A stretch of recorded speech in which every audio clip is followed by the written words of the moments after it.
My dear student, अब आपका गणित की बारी है और हम गणित को बिल्कुल इजी बना देंगे। आपको विश्वास बनाना होगा। बेटा, हम मिलते हैं बीजगणित के पहले जो आपका बीजगणित में हम पहले अध्याय में मिलते हैं, जो बेटा 18 अंक का बीजगणित पूछा जाता है। ये यूपी बोर्ड परीक्षा की दृष्टि से बहुत महत्वपूर्ण है। हम यहाँ पर वेरी इंपोर्टेंट क्वेश्चन करेंगे। जैसे आपका पहला प्रश्न दिया गया है बेटा, जैसे जैसे प्रश्न बनाएंगे उसी आधार पर प्रश्न आपके बोर्ड परीक्षा में बनेंगे। जैसे पहले प्रश्न दिया है, चित्र में प्रदर्शित बहुपद के ग्राफ के आधार पर बहुपद की शून्यक होंगे। अगर बेटा ऐसा सवाल आता है तो आपको सिर्फ ये करना है कि जो आपका ये एक्स अक्ष होता है, कौन सा अक्ष? एक्स अक्ष। ये जो होता है वो वाई अक्ष होता है। अब एक्स अक्ष पर यहाँ पर अगर कोई ऐसा ग्राफ बना है, वो जितनी जगह प्रतिच्छेद करे, इंटरसेक्ट करे, वह उसके क्या होंगे? बहुपद के बेटा शून्यक होंगे। जैसे मैं बात करूं, ये जो ग्राफ बना है, जो एक्स अक्ष को बेटा 1, 2, 3 व 4 बिंदुओं पर टच कर रहा है, इसलिए इसके शून्य कितने होंगे बेटा? 4 होंगे।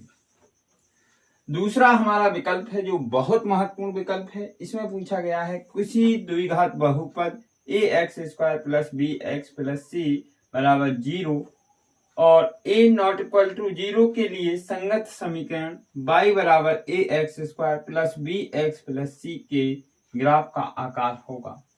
अगर हमें ऐसा प्रश्न दिया है बेटा, तो हमें परवलय आकार लगाना है। परवलय का आकार होता है इस आकार का।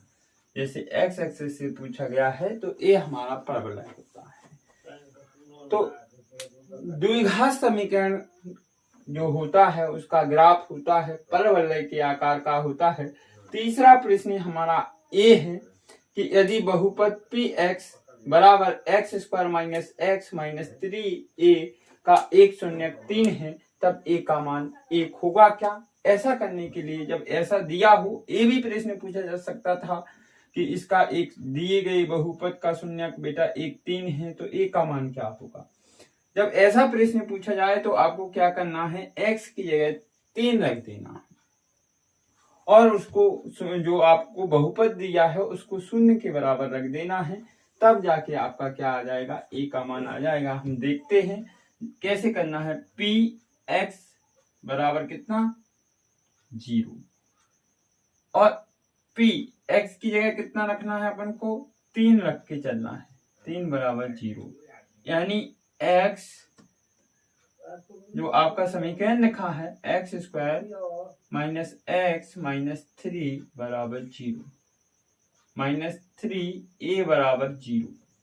बेटा x की जगह 3 रखेंगे तो 3 का स्क्वायर माइनस 3 माइनस 3a बराबर 0। 3 तिरका 9 माइनस 3 माइनस 3a बराबर 0। तो 9 में से 3 गए बेटा 6 बचेंगे, माइनस 3a बराबर 0 और माइनस 3 उधर जाएंगे तो 6a बराबर प्लस 3a। 3 से a कटेंगे 6, तो a बराबर 2। a का मान आया 2।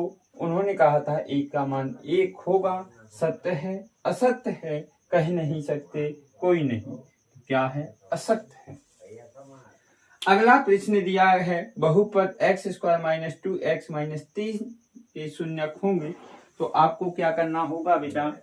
इसके लिए आपको सॉल्व करना होगा। कैसे करते हैं हम आपको बता दें।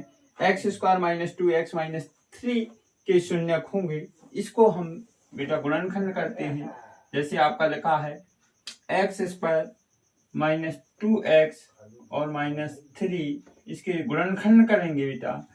तो जो x² का गुणांक है जब कुछ नहीं है तो 1 है, 1 का गुणा करेंगे माइनस 3 में तो माइनस 3 हो जाएंगे। माइनस 3 के ऐसे फैक्टर करिए कि जोड़ने घटाने पर माइनस 2 आए और गुणा करने पर माइनस 3 आए, तो 3 एकम 3।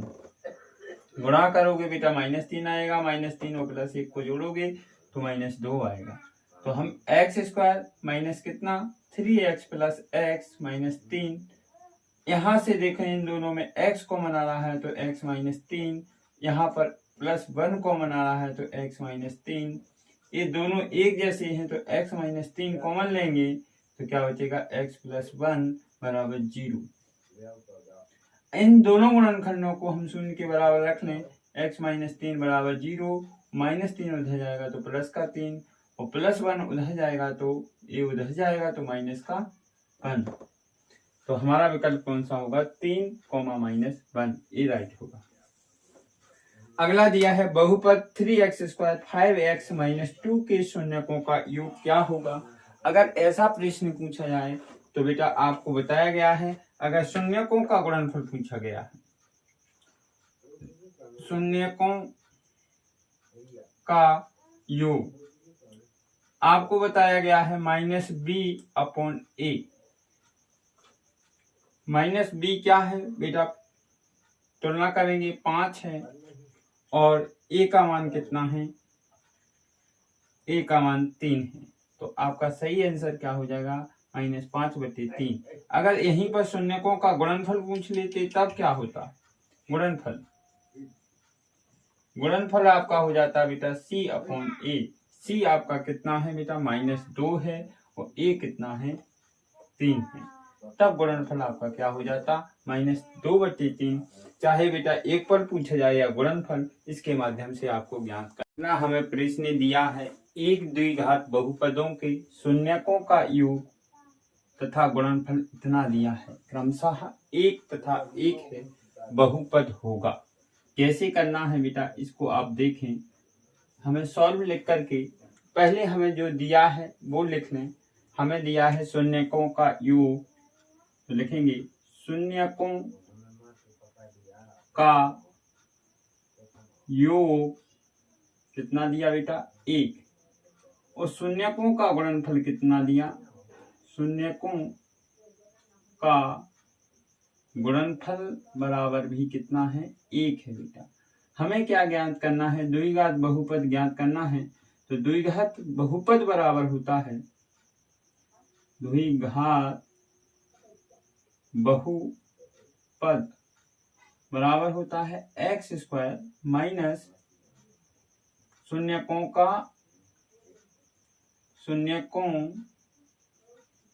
का योगफल x प्लस शून्यकों का गुणनफल।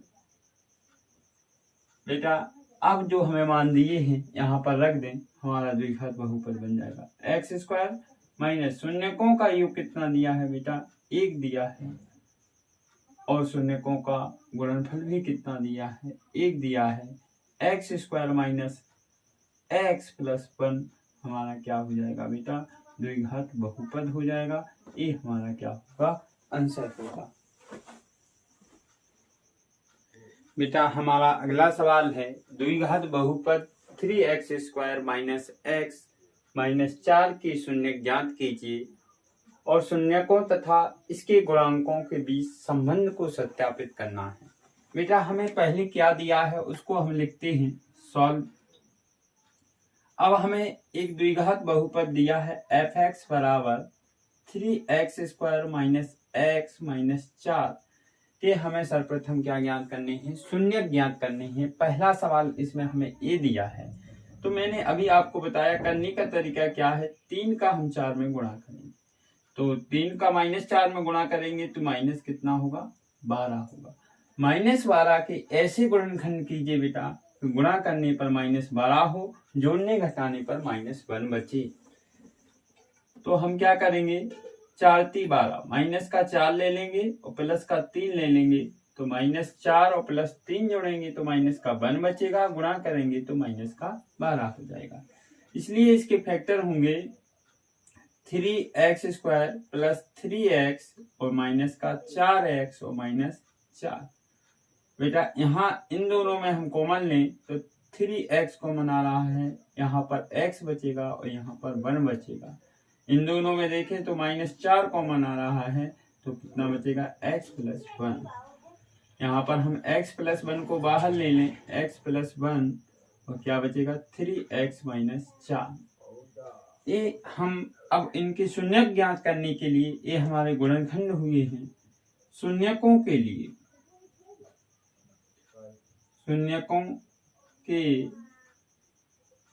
लिए होता है f(x) = 0, अर्थात x + 1 और 3x - 4 बराबर कितना 0।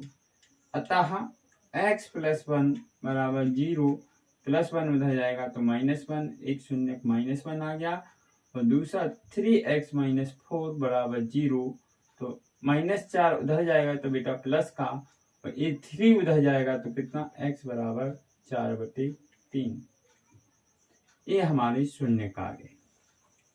अब बेटा हमें शून्यकों का योग कितना दिया है, शून्यकों का योग फल कितना होगा, तो एक हमें 4/3 दिया है, दूसरा हमें कितना दिया है -1 दिया है। इनको हम जोड़ेंगे तो कितना हो जाएगा 4, 3 एकम 3, -3/3, यानी 4 में से 3 गया 1/3। शून्यकों का योगफल हुआ। गुणनफल क्या होगा बेटा, शून्यकों का गुणनफल बराबर होगा बेटा -1 × 4/3, यानी -4/3 ये होगा। अब हमें इसकी सत्यता की जांच करनी है, इनमें बीच संबंध को सत्यापित करना है। शून्यकों का योगफल पहले ज्ञात करें। शून्यकों का योगफल क्या होता है बेटा, शून्यकों का योगफल बराबर क्या होता है -b/a। -b कितना है, -b बेटा पहले से है, और हमारे b का मान भी कितना है -1 है, और a का मान कितना है 3 है, तो माइनस माइनस प्लस हो जाएगा, तो +1/3 1। और अगला देखेंगे शून्यकों का गुणनफल। शून्यकों का गुणनफल कितना हो जाएगा बेटा c/a। c का मान देखो बेटा -4 है, और a का मान कितना है बेटा 3 है। तब हमें शून्यकों का योगफल व गुणनफल के बीच आप संबंध देखें, दोनों आपस में बराबर हैं। इस प्रकार से हमारा संबंध क्या हो जाएगा, सत्यापित हो जाएगा। एक प्रश्न आपको ऐसा तैयार करना है।